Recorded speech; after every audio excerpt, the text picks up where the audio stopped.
Hi friends, so it's been 5 months now since I've been able to do a live stream, and that's because a lot of the times during the day there's about a 2 megabyte per second download speed because the National Broadcasting Network, which controls a lot of the towers in Australia, refuses to do any upgrades of rural areas. So unfortunately I can't do any live streams. So 5 months is a long time, and I don't see any end to it at the moment, even though I complain regularly on their Twitter page, and we've done everything else that we can to try and move it along. It doesn't seem to matter to them. Rural customers don't matter. Anyway, but that's not why I'm talking today, but you've probably seen the little video I did just earlier. That's Alia in the background there. She loves saying hello when I'm doing little vlogs, etc. So you've probably seen the video I just posted about these birds in cages, and why on earth do we do such a thing to animals that are naturally, their natural instinct is to fly. And for our entertainment we put them in cages, and we just keep them in cages all their life, and sometimes alone, even though they're flock birds, for our entertainment. And the reason is because we're a non-vegan society, which means that we view animals as resources. We use them as food. That's dairy, eggs, honey, meat, etc., entertainment, clothing, and other reasons.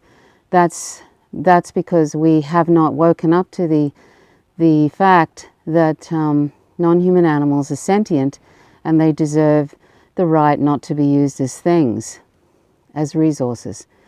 We haven't recognized that just because they're not like us, that doesn't mean that we should be able to do whatever we want with them. It also, just because they're not like us and because they're not able to fight against us, doesn't mean that might makes right and we have the right to exploit them.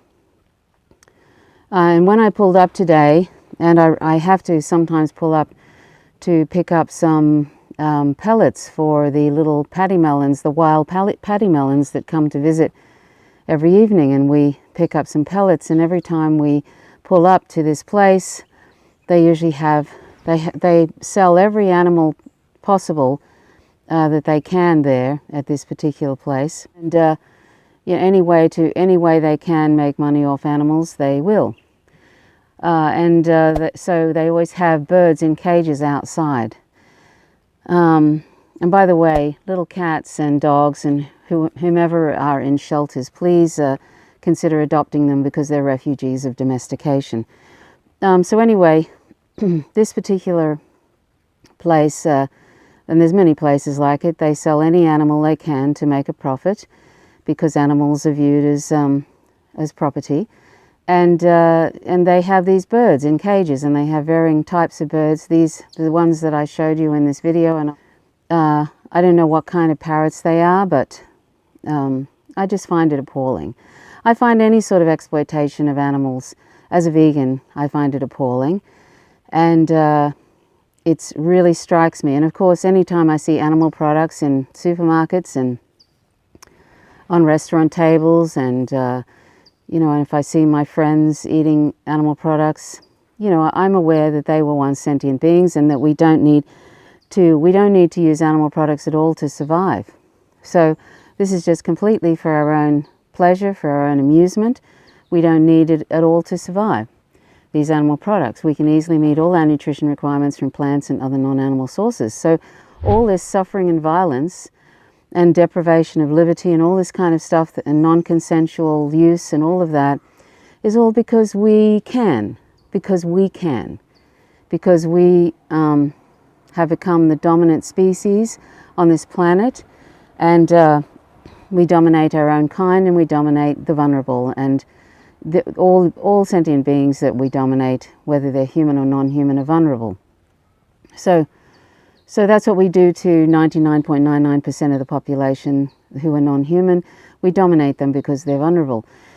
So, this is something that, this is an indication of the sort of condition we are in as a species, when in our non-vegan society, is a reflection of how we are, our attitudes towards others.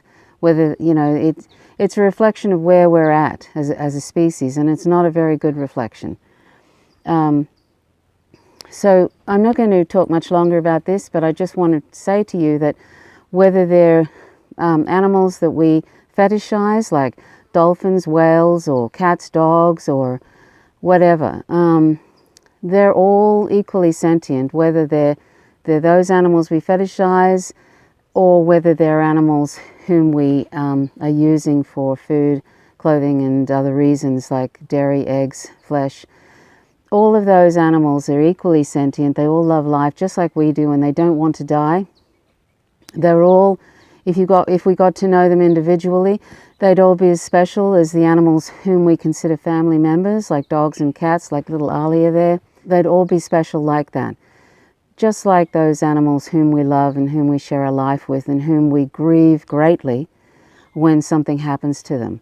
Each one of those animals, each one of the 1 trillion land and aquatic animals, and just because aquatic animals don't register any sort of, they don't show any emotion or anything that we can recognize, and we don't have any clue about them, and they're in a world, doesn't mean they're not sentient. It doesn't mean that they don't have self-awareness and love life just like we do.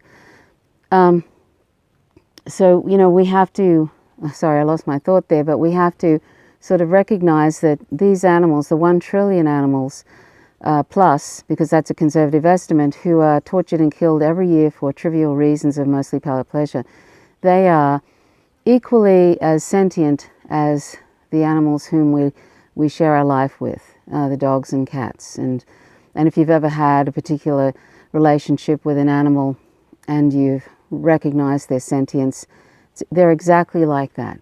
And that's why we need to go vegan. So with that, I'll leave you with, please click the like button if you like this content.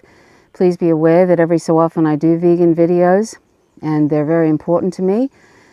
It's as equally important as anti-imperialism, anti-war, and other topics that I cover. And I usually try and tie it in because it is all interconnected.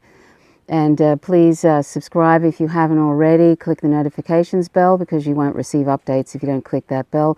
And please leave a comment. I'm always happy to receive comments as long as they're civil. And yes, that's a very good thing. I like it.